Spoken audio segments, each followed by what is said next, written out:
بسم اللہ الرحمن الرحیم۔ محترم ناظرین السلام علیکم۔ امید ہے آپ سب خیریت سے ہوں گے۔ اللہ تعالیٰ آپ سب کو ہمیشہ خیریت سے رکھے۔ محترم ناظرین، ویڈیو شروع کرنے سے پہلے آپ دوستوں سے درخواست ہے کہ ہمارے چینل کو سبسکرائب کر دیں تاکہ آنے والی ویڈیو آپ تک پہنچ سکے۔ اللہم صلی علی محمد وعلی آل محمد کما صلیت علی ابراہیم وعلی آل ابراہیم انک حمید مجید۔ اللہم بارک علی محمد وعلی آل محمد کما بارکت علی ابراہیم وعلی آل ابراہیم انک حمید مجید۔ شیخ جلال الدین سیوطی نے ایک روایت نقل کی ہے۔ یہ روایت کتاب الآخرت میں لکھی ہے۔ یہ فضل کے بارے میں ہے کہ سابقہ امت میں سے ایک شخص بہت ہی بڑا عبادت گزار، زاہد اور عابد تھا۔ سارا کام چھوڑ کر ہر وقت عبادت میں لگا رہتا تھا، لیکن بیوی بچوں کا مسئلہ بھی سامنے تھا۔ اس کی خواہش ہوئی کہ ان تمام جھگڑوں کو چھوڑ کر ہر وقت عبادت میں مشغول رہے۔ اس نے بیوی کو الگ کیا، ساری جائیداد دے کر سمندر کے وسط میں ایک ٹیلہ بنا کر وہاں جھونپڑی بنا کر بیٹھ گیا اور ہمہ وقت عبادت میں مشغول ہو گیا۔ حق تعالیٰ نے اپنے فضل و کرم سے اسی کڑوے سمندر سے ایک میٹھا چشمہ جاری کر دیا۔ ایک نالی سے ٹھنڈا پانی نکلنے لگا اور ایک انار کا درخت اگا دیا۔ اس عابد کا کام یہ تھا کہ روزانہ ایک انار کھا لیتا اور ایک کٹورا پانی پی لیتا اور اپنی عبادت میں مشغول ہو جاتا، یعنی رات و دن عبادت ہی میں مشغول رہتا۔ اسی طرح اس نے 500 برس خالص و مخلص عبادت کی۔ جب اس کے انتقال کا وقت آیا تو اس نے حق تعالیٰ سے عرض کیا کہ مجھے سجدے کی حالت میں وفات دیجیے تاکہ میں عبادت ہی میں ختم ہو جاؤں، اور یہ بھی درخواست کیا کہ میرے بدن کو آپ قیامت تک سجدے کی حالت میں رکھیں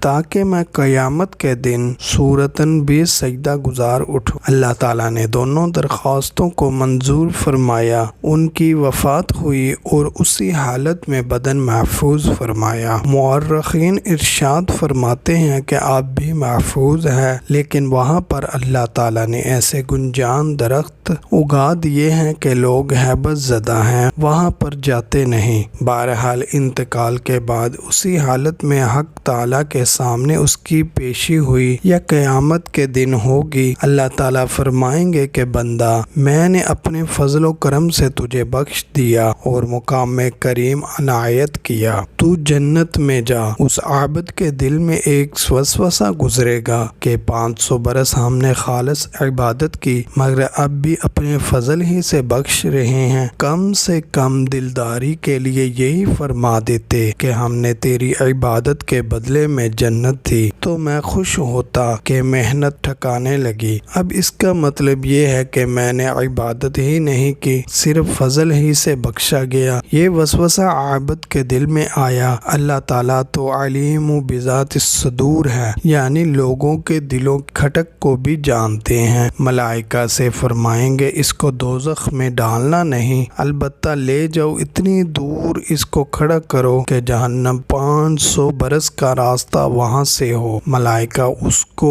اس جگہ پر لے گئے۔ جب وہ اس مقام پر پہنچا تو جہنم سے ایک تاؤ آئی اور ایک دم سر سے پیر تک خشک ہو گیا اور اس نے پیاس پیاس چلانا شروع کیا تو غیب سے ایک ہاتھ نمودار ہوا، اس میں ٹھنڈے پانی کا کٹورا تھا۔ عابد نے عرض کیا کہ یہ مجھے دے دو تو آواز آئی کہ یہ پانی قیمت سے ملے گا۔ عابد نے کہا کہ اس کی قیمت کیا ہے؟ تو کہا گیا کہ جس نے 500 برس خالص عبادت کی ہو، اگر وہ اس کے بدلے میں لینا چاہے تو لے سکتا ہے۔ عابد نے کہا کہ وہ میرے پاس ہے، لے لو۔ اس کو پانی کا کٹورا دے دیا، اس نے پیا اور جان بچی۔ پھر حق تعالیٰ کا حکم ہوا کہ اس کو واپس واپس لے آؤ۔ فرشتے واپس لے گئے اور اللہ تعالیٰ کے سامنے پیش کیا، اور اللہ تعالیٰ نے فرمایا کہ اے بندے، تیرے 500 برس کی عبادت کے صلے سے ہم مبرہ ہو گئے، اور وہ تیرا ہی تجویز کردہ تھا کہ 500 برس کی عبادت کے بدلے خوشی سے ایک کٹورا پانی پر راضی ہو گیا، اور وہ دے دیا گیا۔ اب معاملہ برابر سرابر ہو گیا۔ اب حساب دے تو کتنی عبادت دنیا سے لے کر آیا ہے۔ جو تجھے روز ایک انار دیتے تھے، اس کے ہر دانے کا حساب دو، اس کے بدلے میں کتنی عبادت لے کر آئے ہو، اور پانی کے لاکھوں پیالے تم نے پیا ہے، ایک ایک قطرے کا حساب دے کے اس کے بدلے میں کیا عبادت کر کے لائے ہو۔ اور ہم نے جو آنکھوں میں نور بخشا تھا، اس کا ایک ایک تار تھا کہ تو اس سے دنیا کی چیزوں کو دیکھتا تھا، اس کے ہر تار کا حساب دے کر اس کے بدلے میں کیا عبادت لے کر آیا ہے۔ اور ہم نے جو سانس کی نعمت دی تھی جس سے تو زندگی گزار رہا تھا، ہر سانس کا حساب دے، اس کے بدلے میں کیا عبادت کر کے لایا ہے۔ یہ سن کر عابد ایک دم سکتے میں آ گیا اور عرض کیا کہ اے اللہ، بے شک آپ کے فضل ہی سے نجات ہے، کسی کے عمل سے نہیں۔ پھر وہ اس مقام پر پہنچے جس مقام پر پہنچنا تھا۔ حقیقت یہ ہے کہ انسان خواہ 5000 برس عمل کرے مگر فضل ہی کام دے گا، محض عمل کام نہیں دے گا۔ اللہ تعالیٰ اس کو قبول کر لیں تو سب سے بڑی نعمت ہے، اگر اس کو عمل کہہ دیں تو یہ بھی بڑی نعمت ہے۔ بہرحال کامیاب زندگی وہ ہے جو خوف و رجا کے درمیان گزاری جائے۔ تو عمر تو گزاری جائے خوف میں اور خیر عمر میں رجا کا غلبہ ہونا چاہیے، تاکہ آس بندھے اور شوق پیدا ہو۔ محترم ناظرین، یہ تھی ہماری آج کی ویڈیو، امید ہے آپ کو پسند آئی ہوگی۔ اللہ تعالی ہم سب مسلمانوں کو نیک اعمال کرنے کی توفیق عطا فرمائے۔ اللہ تعالی ہم سب مسلمانوں کو اپنے فضل اور کرم سے بخشے۔ اللہ تعالی ہم سب کی مغفرت فرمائے۔ اللہ حافظ۔